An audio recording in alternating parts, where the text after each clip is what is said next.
So once again, welcome everybody. Happy Friday. Let's get started like we normally do. Short period of bell meditation.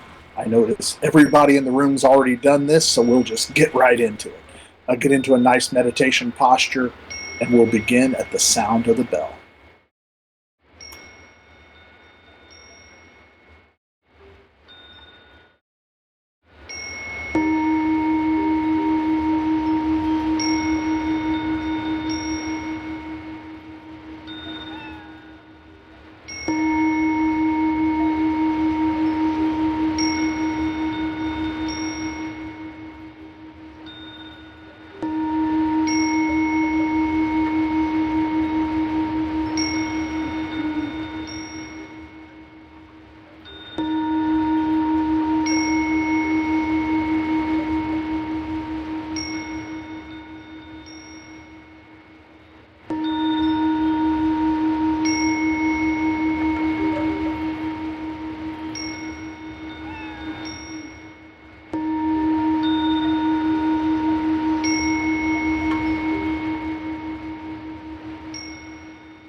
I go for refuge to the Buddha, the teacher. I go for refuge to the Dharma, the teaching. I go for refuge to the Sangha, the taught. I take refuge in the Buddha. I take refuge in the Dharma. I take refuge in the Sangha. I have taken refuge in the Buddha. I have taken refuge in the Dharma. I have taken refuge in the Sangha. 3 pure precepts. Cease to do harm. Do only good. Do good for others. Bodhisattva vow. However innumerable all beings are, I vow to lead them all. However inexhaustible my delusions are, I vow to extinguish them all. However immeasurable the Dharma teachings are, I vow to master them all. However endless the Buddha's way is, I vow to follow it completely. Swaha.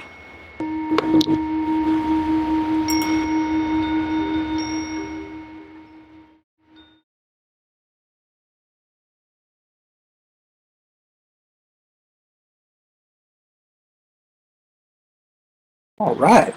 Well, Buddha Center, Temple, Friday. Here we all are. It's great to see everybody. Today we're going to talk about the science of thought.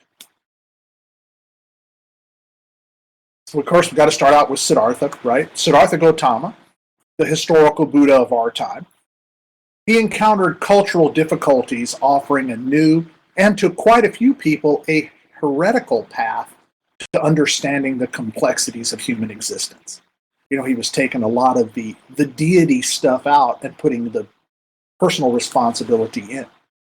And in his experience, skillfully accomplishing the alleviation of suffering required a science of thought that was much different than the science of faith being offered at that moment in India. Brahmins exerted control over the spiritual lives of the Indian people by keeping them in narrowly defined caste system. And this had the Brahmins, of course, at the top. They were the teachers and the priests. And then the Kshatriyas, which are warriors and rulers. The Vaishyas, which are farmers, merchants, and traders. The Shudras, the laborers, just the working guys and ladies, right? And then the last was the Dalit, or the untouchables, like the street and the latrine cleaners.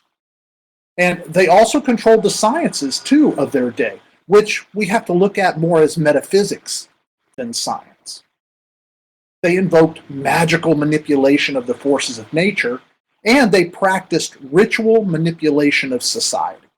So they got people to do what they wanted because they said, hey, these rituals are really important, so you really ought to join in on it.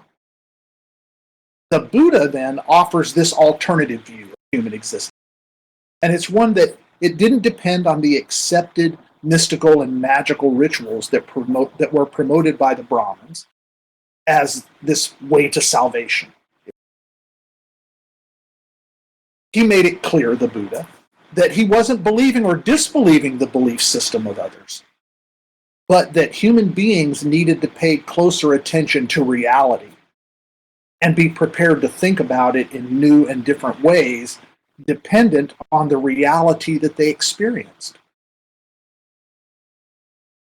This was and continues today to be a foundation of Siddhartha's science of thought.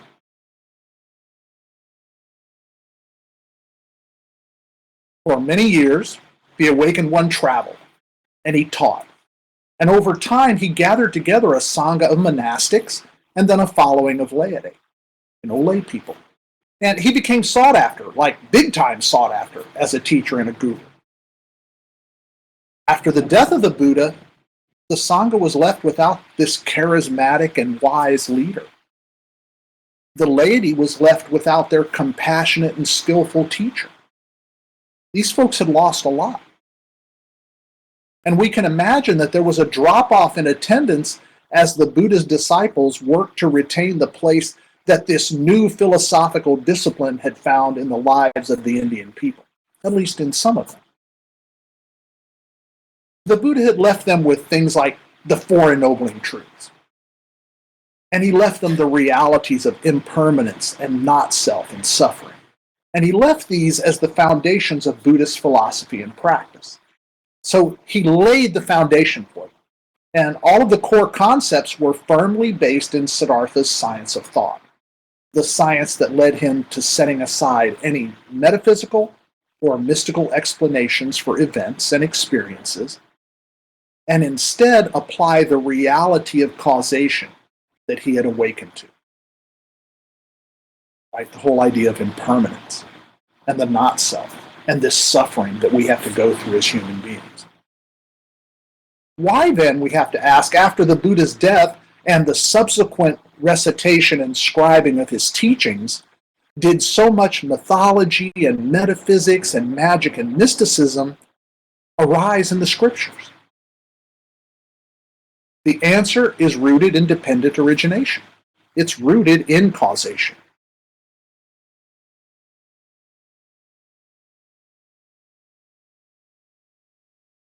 Metaphysics, mythology, magic, mysticism, and mystery. These are 5 M's, I like to call them. These are the 5 M's that arise when explaining Buddhist philosophy, practice, and spirituality to Westerners. When you talk to somebody that doesn't know much about Buddhism, but has heard about it, they will talk often about the metaphysical side or the mythology of the Buddha or the magic that they've heard that the Buddha could do, which would seem magic to them by the way they probably had it described. And then, of course, the mysteries, right? The mysteries of Buddhism, because it's exotic, right? It's almost otherworldly. Well, today metaphysics is realized as just what we don't know yet. That's a pretty simple explanation for it. Rebirth is metaphysical, and the theory of multiple realities is also metaphysical, because we don't know yet. Right? We might find out in the future, and that's wonderful. This is why we don't believe or disbelieve. We want to wait and see what happens. But when we look at it, metaphysics was the science of ancient India. And mythology, magic, mysticism, and mystery, they were just aspects of this metaphysical view of the world. It was how the learned people of that time and culture explained aspects of their reality that they could neither observe nor measure. They often attributed events, whether bad or good, to the whim of deities, or the cycle of rebirth, or even that Velcro karma. You know, that karma that sticks only to you. And they also added in the capriciousness of fate. This is how they explained aspects of their reality. To keep Buddhism moving forward in the Indian culture and beyond, it can be postulated that the Buddha's disciples reverted to metaphysics and mythology because they were aware that they didn't have the insight and knowledge to avoid them like the Buddha did. Right? He just didn't respond to those kind of metaphysical and magical related questions. Some Buddhist ideals became faith-based rather than experiential, and the life and death of Siddhartha was embellished. They skillfully recognized that Buddhism would continue to be accepted if some of the trappings of the Hindu faith were incorporated into it. And the Buddha had already done that to some extent. But, like I say, they kind of reverted and brought even more of that Hindu notions, if you will, into Buddhism. They took what they viewed as appropriate actions to gain the acceptance that they wanted for their belief system, this thing called, or is now called, Buddhism. This wouldn't be the only time such concessions were made with the religious and spiritual fabric of cultures that were new to Buddhism. From South Asia to Japan, the unknowable crept back into Buddhist thought. Now in the West, Buddhism encounters a culture of science and strives to pay closer attention to reality. Yet, in this culture, there are people that are equally accepting of metaphysical explanations that must be taken on faith. Acknowledging this dualism, can the 5 M's, no matter what combination we want to put them in, can they add value to a contemporary understanding of Buddhism? We have to ask ourselves that. With the setting aside of some and the creative redescription of others, while remaining firm to the intent of the core principles of Buddhism, they can have value.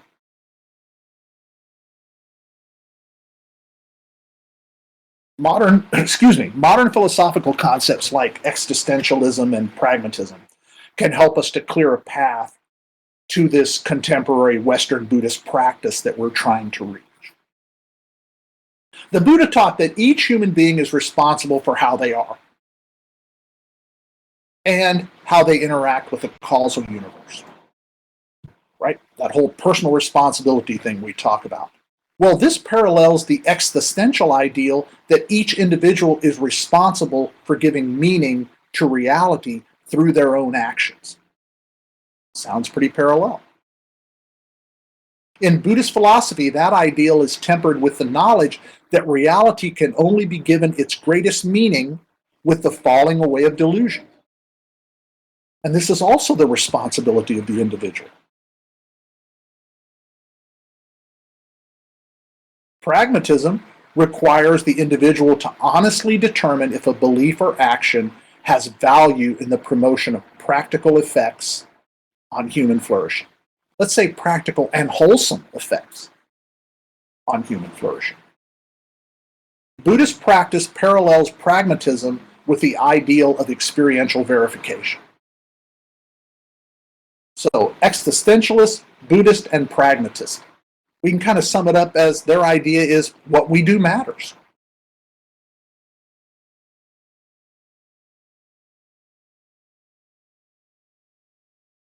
The German philosopher Schopenhauer was really greatly influenced by Eastern thought, and he seemed to gravitate toward Hindu and Buddhist thought quite a bit. And he once commented that truth was recognized by the sages of India. And he incorporated some of that pattern of thinking into his philosophical writings. He said that a great truth that promises salvation needs a vehicle of myth to descend to the world of practical use.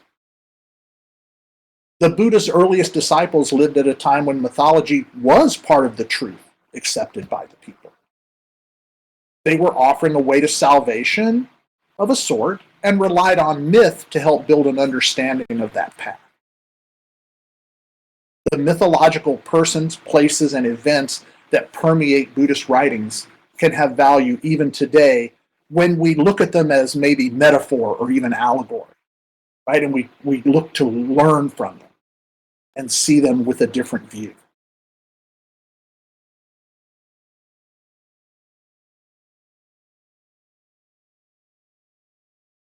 In Thailand, somewhere in the 1300s, the mid-1300s,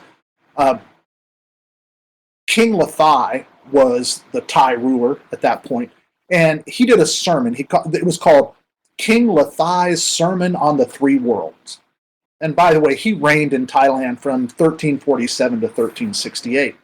And this is a really early example of mythology being used pragmatically to teach Buddhism. King Lathai sought to make the spiritual dimensions of Buddhist philosophy and practice more accessible to Thai Buddhist laity. It seemed to be focused in the monastic world, and he was trying to bring it more out to the people because he saw the value in it. Kind of like Ashoka saw the value in it. So he added these wonderful legends of Buddhist gods and goddesses, realms of heaven and depths of hellish beings. And he added other embellishments to his story. Now, these additions didn't always adhere too well to Theravada teachings. He caught some flack about that. But it did offer the Dharma in ways better suited for the people to understand them and then go on to recognize the value of practicing. This fresh image of a Buddhist cosmos steeped in this mythology helped the laity to grasp ideals such as karma and merit, or the impermanence of the samsaric experience, the Four Ennobling Truths, and nirvana.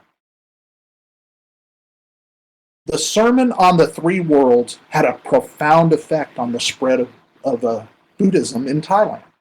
It entered their literature, it's in their art, and it's been a guiding force in the moral and ethical attitudes, both in the social and the political arenas.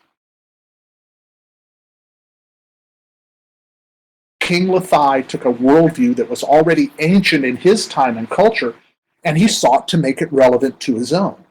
And by the way, he succeeded.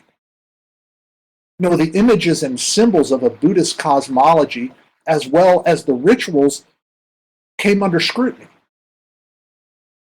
And this view, more appropriate to the times, saw the mythology and mystical aspects as antithetical to the teachings of the Buddha, where the unknowable was set aside in favor of the benefits of experience.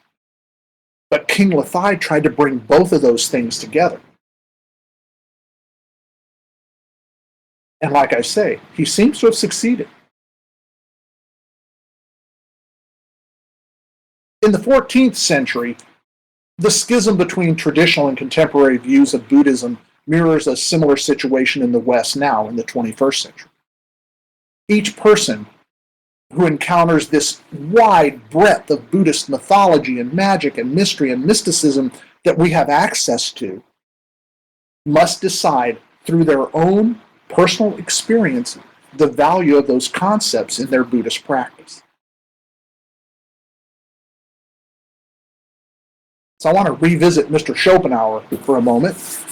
He said a great truth that promises salvation needs a vehicle of myth to descend to the world of practical use. I like to look at that as it takes a good story to teach a good lesson. And sometimes the stories need to be embellished and have bells and whistles maybe that you might not think they need, but it helps get the point across to others. Mythologies of all cultures and times have lessons to teach of the noble and the ignoble dispositions of gods and men. From the cautionary tales of Greek gods and goddesses to the moral lesson of George Washington and the cherry tree, all cultures have their own mythologies. And Buddhist mythology follows that same sort of path. The Jataka tales, those birth stories of the Buddha. They tell of previous births of the Buddha, and these are examples. And these tales are the blueprints for understanding the foundation of Buddhist moral and ethical character. Though the intent of some tales is open for debate among traditions. And today, we aren't living at a time when myths are a big part of our truth. Myths, though, can be like the finger pointing at the moon. If you're not supposed to be looking at the myth, you're supposed to be looking beyond that myth. Mysticism is the idea that through physical acts like meditation, artistic pursuits, dreams, and visions, a person can come in direct contact with God, or whatever that individual considers the ultimate being or source, if you will. The cultures that practice Buddhism as a religion and worship the Buddha hold fast to a mystical view that allows the initiated some sort of direct contact. Experience in Buddhism as a philosophy, there's no value really in engaging mysticism as a conduit to some celestial being or to an ultimate truth. We're the conduit ourselves, right? So an awakened moment or enlightened moment is a momentary connection with the real Buddha element that's accessible by all of us. Those moments cause the arising of a spiritual mental state that can surely feel mystical, but it is not metaphysical because we know then, right? When it happens to us, we know that it's real. We have that experience. Any thought or action done with the intent to produce results that arise without any other causal involvement, this is defined as magic. And the subject of magic in Buddhism is a topic for debate among some scholars and practitioners, both lay and monastic. Some believe that magic has a vital role in explaining the supernatural, psychic and physical powers that the Buddha and other legendary practitioners are said to possess. Things like teleportation and levitation and clairvoyance are examples of that. And others see the tales of supranormal abilities and supernatural powers as metaphor. For example, the story of the Buddha being seen in multiple places at the same time. This can be viewed as a metaphor maybe for the spread of the Buddha's influence, the power of his message, that he seemed to be everywhere. Or more pragmatically even, maybe during this time we happen to know that a lot of men were going around saying that they were the awakened the Buddha. The same thing happened with Jesus. Lots of people were going around saying, I'm Jesus, I'm the Son of God. Well, it happened to the Buddha too. So we can look at these things that come across as magic or mystical or metaphysical and look at them in a different way. And maybe see them as the metaphor for the things that we do now. The Buddha teaches that the samsaric world, our human lives from birth to death, are impermanent. We have to come to grips with that. They're always being affected by causal forces. Some come from within us, right? They're internal. Some are external forces.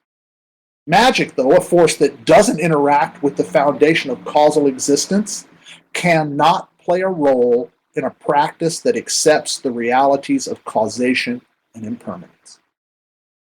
The two are mutually exclusive, if you will.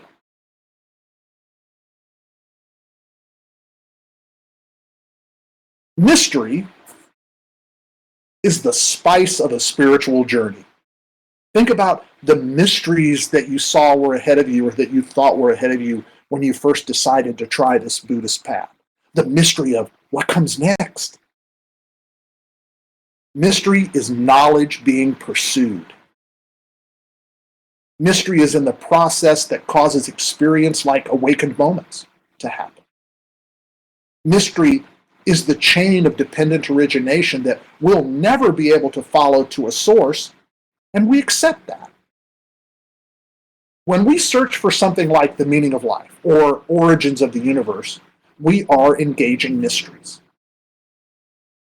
There is no idea of what that search might lead us to, but once a responsible phenomena is labeled, then it might fall into a metaphysical category because we still don't know, and that might require faith to believe it, or it might fall into the category of reality because it can be directly experienced.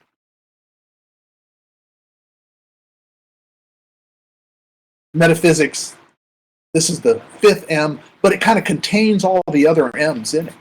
Mystery, mythology, magic, and mysticism, they each have aspects of the unknown and the unknowable. Siddhartha searched for answers to the mystery of human suffering. Thank goodness he did. Right? Siddhartha spoke of any unknowable phenomena, like the existence of a creator God and the nature of ultimate reality, as metaphysical. And all else became the reality of Dharma. This was done with the realization that mystery would remain in those concepts, not yet realities that have been proven through experience. So they'd remain mysteries for a while. That's okay. A mystery is a good thing. I like to say I love life and all its mysteries, because that's what keeps us going.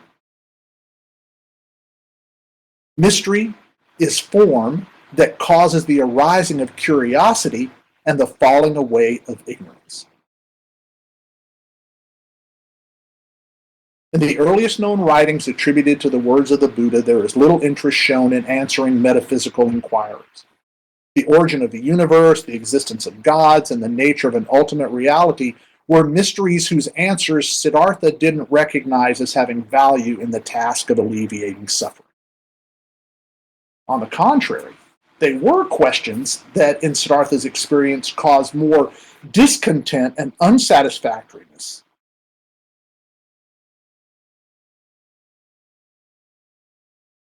So he didn't see value in it.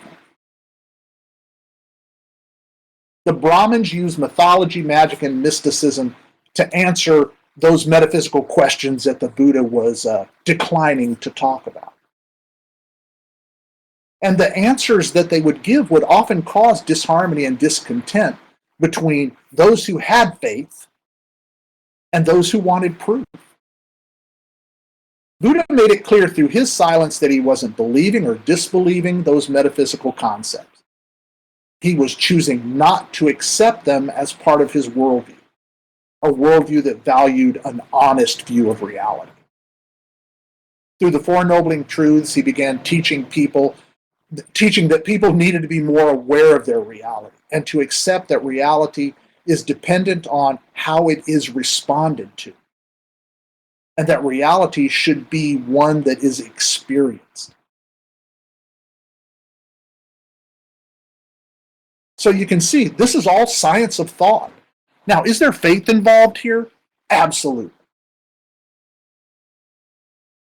But in Buddhism, we start out with a science of thought, and that works into a science of faith. For a lot of other religions, they start with the science of faith. You have to believe, and then maybe we can prove it to you, and through science of thought. So soon after the Buddha's death, his science of thought began to be subsumed by the dominant, still dominant in India, science of faith. And metaphysics, whether it's mystery, mythology, magic, or mysticism, became bookends of the noble path, from birth to death.